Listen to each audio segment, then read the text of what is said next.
All right, ladies and gentlemen, welcome to the hundreds watching here in attendance, to the millions watching at home. Welcome. Thank you. Welcome to the first ever live Youth at Hope Live. Welcome to y'all. I'm excited to have you here, excited to have you watching at home. If you are watching at home, make sure you type in the chat, engage, say what's up so we know who's watching. My name is Biscuit. I'm going to be your host for the y'all on a weekly basis. I'm so excited to be here, so excited to see some beautiful faces in front of me once again. We've got a great night for you. We've got a fun little video. We've got some awesome worship, and we got a message from Mandy. So, are you guys ready? Yeah. One more time. Are you guys ready? Yeah. All right. So we're going to go straight to the video. And it's a little bit TikTok themed, so let's check that out.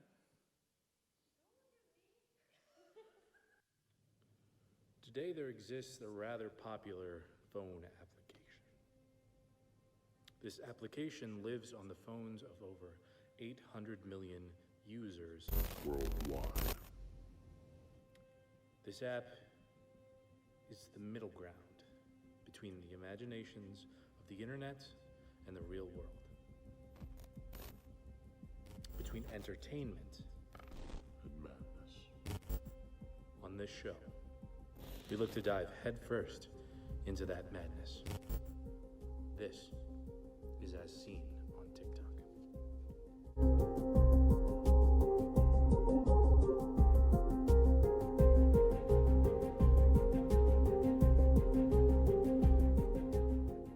Look, ain't too many things in life realer than this right here. Welcome to the Salty Spittoon. How tough are you? How tough am I?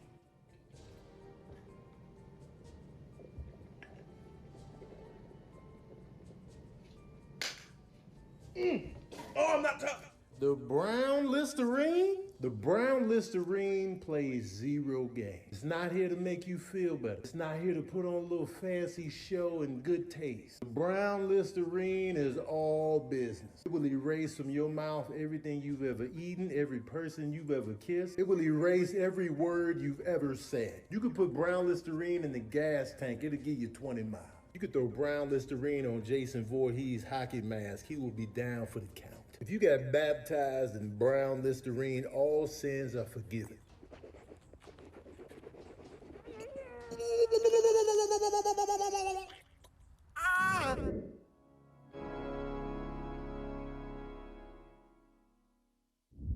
Okay, so we have a brave soul here. Hannah's going to try the Brown Listerine challenge.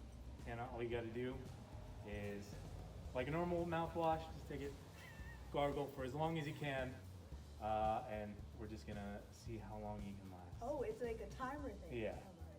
I think the typical recommendation is like 60 seconds, but I don't know if I'm gonna hold you to that. We're just gonna see what happens. Go ahead. It smells. I immediately regret this decision. 15 seconds.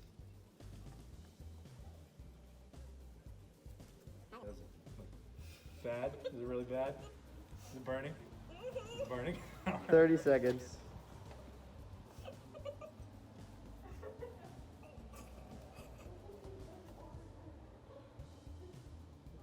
$40. She's a champ. She's taking it like a champ. Her eyes are really watering. 50. Oh, Oh. we lost it. Lost it at 50. All right. Well, how was it? Scale of 1 to 10. Like, how bad was the burn? My tongue's a little numb. Okay. So, can cause possible nerve damage. We'll mark that down. My gums are numb. I can feel my face when I'm with you. Yeah, it just tastes really bad. Okay. Terrible.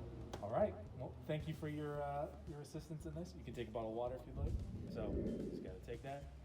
I think the recommendation is gargle for 60 seconds, and then you can spit. We're gonna just see how long you can last. If you can't last 60 seconds, just spit it out whenever. Oh, he's really going away. 5 seconds in. The old school method, all right. What are you doing to bro side? 15 seconds.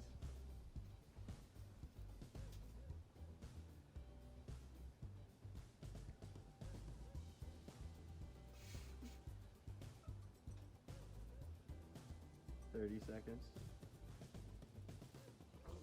Going back, Oh, he's going back coming to the back. old gargle. Oh, oh, He's gonna blow! oh!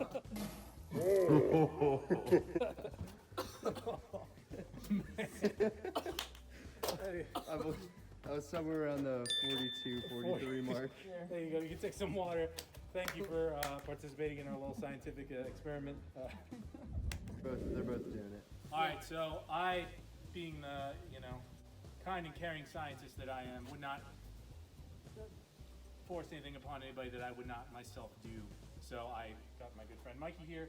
We're both going to try it as well. I think the challenge is 60 seconds. Gargle, swish it around for as long as you can until you have to spit it out. All right? Cheers.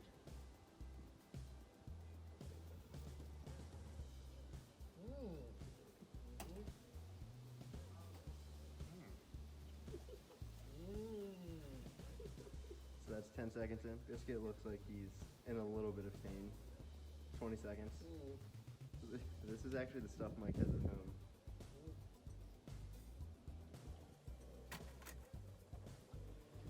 $40 seconds.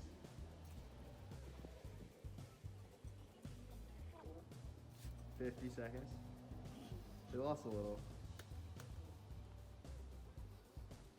5, 4, 3, 2. Can they go past a minute though? That's a minute. Minute gone. Biscuit's done. All right, so it wasn't all that painful. It just tasted really bad. It's like, I don't even know. With this flavor. You're approaching 2 minutes. The video has to end at some point. It tastes a little bit like awful. No, thank you. I don't have this at home. This is I do the cool mint myself, but there's a reason why this is a challenge. So yeah, not as painful. Yeah. Not as painful as TikTok makes it appear, but definitely not for the weak of heart. It's just gross. As bad as it is, the longer you do it, the taste doesn't go away. No, It yeah. stays real bad. And at around 40 seconds is when it started to get a little bit painful for me. Yeah. But he said 10 seconds. I thought we were like 25 seconds in. All right. Anyway, thank you for tuning in for As Seen on TikTok, episode 1. We hope to do more of these with other trends that we see on TikTok. So, see you guys later.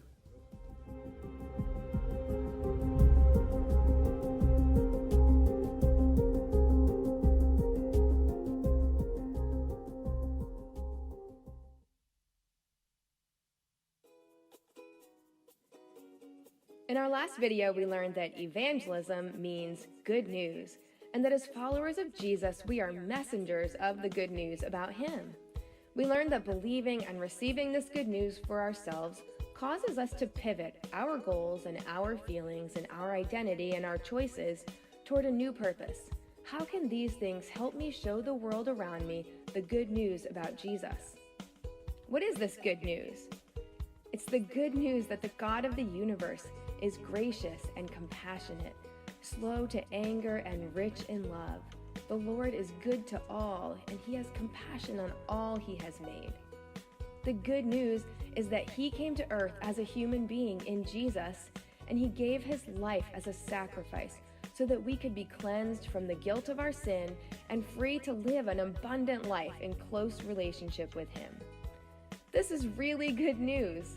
Unfortunately, not everyone is going to hear it that way. One of the reasons for this is that throughout history, people, some well-meaning and some not well-meaning, used violence to force others to convert to Christianity. They used the name of Jesus as a manipulative tool to promote their own agenda and their own kingdoms. This is a sad reality you've probably read about in your history books. And for some people, this is a deal breaker, and they don't want any part in hearing about what we believe as Christians. Another reason is that in our more modern history, and even in our current times, Christianity has been associated with arrogance, guilt, and fear. threats of accept Jesus or you'll spend eternity in hell, and pointing fingers, pointing out certain sins and then shaming people for them. This doesn't leave a good taste in people's mouths, and some people think, if that's what Jesus is about, then I'm out. None of that sounds like good news. And there are still other reasons people don't hear words about Jesus as good news. First of all, religion is not really everyday conversation, and it can make people really uncomfortable to talk about it.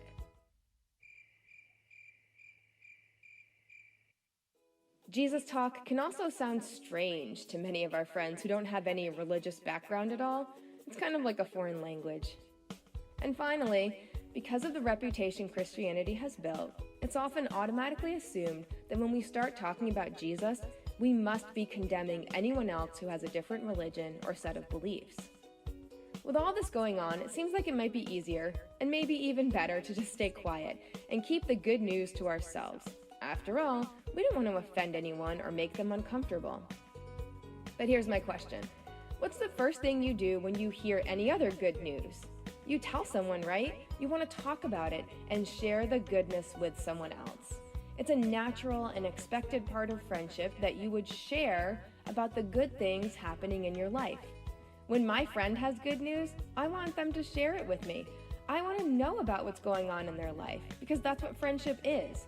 If they have found or learned something that has helped them, I want to know about it. You may have heard the story of the woman who met Jesus at a well outside of her village. After this interaction, her reaction was to go back to the village and tell people what just happened to her and invite them to come and meet him too. She wasn't on some sort of mission to convert people, and Jesus didn't order her to go do it. She wasn't telling them they were wrong or that there was something wrong with them. She wasn't afraid to simply share her experience with her people, because that was the normal thing to do. And it still should be. It's easy to get scared away from evangelism, but friendship is friendship, and the normal thing to do in a friendship is to share your good news. Not because you're trying to force someone to believe it, but just because you're doing life together. And when you're doing life together, you talk about the things that are happening in your life.